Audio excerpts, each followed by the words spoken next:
বাড়িতে কাউকে কোনো কিছু না জানিয়েই রাজের সাথে মিটিংয়ে গেল কীর্তি দিল্লিতে। অন্যদিকে তনুজদের হাতে চোট পেয়েছে, তার কারণে তার সারা জীবনের জন্য প্যারালাইসিস হতে পারে।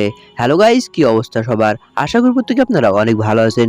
নিয়ে আসলাম ভাগ্যরেখা ধারাবাহিক নাটকের 283 নম্বর পর্বের সুন্দর একটি এক্সপ্লেনেশন।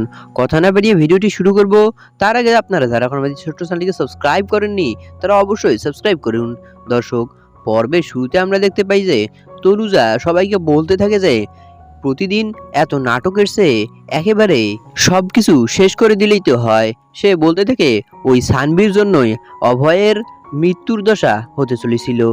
আমরা সানভিকে দেখতে পাই যে কিনা কাঁদতে কাঁদতে এসে সবাইকে বলতে থাকে যে আমার জন্য দাদির অনেক ক্ষতি হয়েছে, তাই আমার পানিশমেন্ট হওয়া দরকার। এই বলে সে একটি লাঠি এনে নিজেই নিজেকে মারতে থাকে। এটি দেখে শ্রদ্ধা তাকে আটকে নেয়। দর্শক, অন্যদিকে তানুজা বলতে থাকে এদের ঢং দেখে আমি আর বাঁচি না। দর্শক, এতে সানভি সহ শ্রদ্ধা মনে খুব কষ্ট পায়। কিন্তু এই বিষয়টি নিয়ে তনুজাকে বুয়াজি বললে বুয়াজিকে ধমক দেয় তনুজা।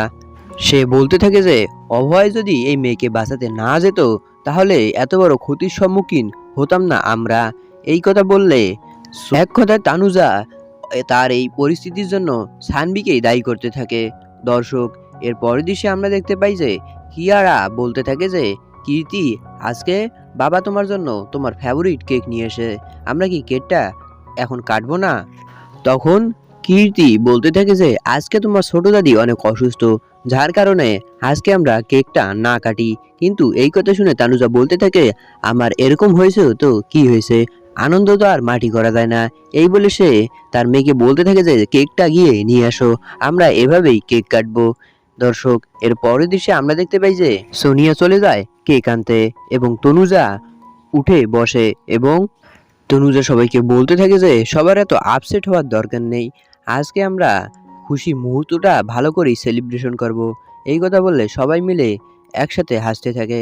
অন্যদিকে আমরা কীর্তিকে দেখতে পাই যে কিনা সবাইকে বলতে থাকে এই খুশির মুহূর্তে আমি আরও একটা খুশির সংবাদ দিতে চাই, আমার নতুন জব হয়ে গিয়েছে আর সেখান থেকে অ্যাডভান্স স্যালারি পেয়ে আমি আমার মায়ের জন্য এই আংটিটা কিনে এনেছি। এটি দেখে পরিবারের সবাই তো বেশ অবাক হয়ে যায় এবং কীর্তি গিয়ে নয়নাকে সেই আংটিটি পরিয়ে দেয় এবং নয়না বলতে থাকে যে ঈশ্বর তোমাদের মঙ্গল করুক। দর্শক, এর পরের দৃশ্যে আমরা দেখতে পাই যে পরিবারের সবাই মিলে কেক কাটার জন্য একদম প্রস্তুত হয়ে গিয়েছে। দর্শক, আমরা দেখতে পাই যে কিয়ারা বরুণ এবং কীর্তির হাত একসঙ্গে করে দিয়ে কেক কাটার জন্য এগিয়ে দিচ্ছে। কিন্তু আমরা বরুণকে লক্ষ্য করি, সেখান থেকে আসার পর বরুণের মন খারাপের বিষয়টি শ্রদ্ধা লক্ষ্য করে। সে বরুণকে জিজ্ঞেস করে যে সবকিছু ঠিকঠাক আছে তো? বরুণ শ্রদ্ধাকে বলতে থাকে না, কিছু হয়নি, সবকিছু ঠিকঠাকই আছে। এরপর আমরা দেখতে পাই কিন্তু শ্রদ্ধা বরুণের কথা কোনোভাবেই বিশ্বাস করে না। দর্শক, এরপর কীর্তি সর্বপ্রথম কেক কাটে এবং পরিবারের সবাইকে খাইয়ে দেয়। বরুণ এতেও কি যেন ভাবতে থাকে, এই বিষয়টি আবারও শ্রদ্ধা লক্ষ্য করে। দর্শক, এর পরের দৃশ্যে আমরা দেখতে পাই যে পরিবারের সবাই মিলে একে অপরকে কেক খাইয়ে দিচ্ছে। দর্শক, কীর্তির বাবা মা কীর্তির জন্য একটা গিফট এনেছিল, সেটি দিয়ে দেয়। দর্শক, এর পরের দৃশ্যে আমরা দেখতে পাই যে শ্রদ্ধা তনুজার হাত ধরার মাত্রই সে ধাক্কা দিয়ে শ্রদ্ধাকে দূরে ঠেলে দেয় এবং বলতে থাকে যে তোমার সাহায্যে আমার কোনো প্রয়োজন নেই। এরপর অভয় তার মাকে নিয়ে তার রুমে গিয়ে শুইয়ে দেয়। কিন্তু আমরা শ্রদ্ধাকে দেখতে পাই যে কিনা এই বিষয়টিতে খুবই মন খারাপ করেছে। দর্শক, এর পরের দৃশ্যে আমরা দেখতে পাই যে বরুণ তার শ্বশুর এবং শাশুড়িকে বলতে থাকে যে অনেক রাত হয়ে গিয়েছে, আপনারা গিয়ে ঘুমিয়ে পড়ুন। বরুণের শ্বশুর শাশুড়ি বলতে থাকে আচ্ছা বাবা, আমরা চলে যাচ্ছি। দর্শক, এরপরে আমরা দেখতে পাই যে কীর্তিকে ডাকতে থাকে বরুণ এবং জিজ্ঞেস করতে থাকে যে অফিসে তোমার এত প্রয়োজন কিসের? তোমাকে না আগেই বলেছিলাম তাড়াতাড়ি বাড়ি চলে আসতে। কিন্তু কীর্তি এখানে বরুণের সাথে তর্ক করতে থাকে। সে বলতে থাকে যে জরুরি একটা কাজ পড়ে গিয়েছিল, যার কারণে আমি আসতে পারিনি। দর্শক, বরুণ তো বুঝতেই পারছিল যে রাজ কি চায়। এরপর বরুণের মন গলানোর জন্য কীর্তি বলতে থাকে যে আজ আমার জন্মদিন, তুমি কি আজকে আমার জন্য কোনো গিফট আনোনি? এই কথা বললে বরুণ তার কেনা হারটি কীর্তিকে দেয়। কীর্তি বলতে থাকে সেদিন শপিং কমপ্লেক্সে এই হারটি তো আমি তোমাকে দেখিয়েছিলাম।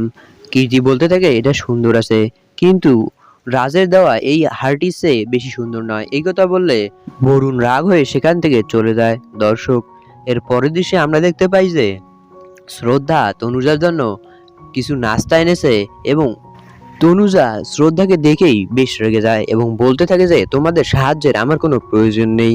কিন্তু এখানে শ্রদ্ধা বলতে থাকে যে আপনি যতই কিছু বলুন না কেন আমি আপনার পাশে আছি।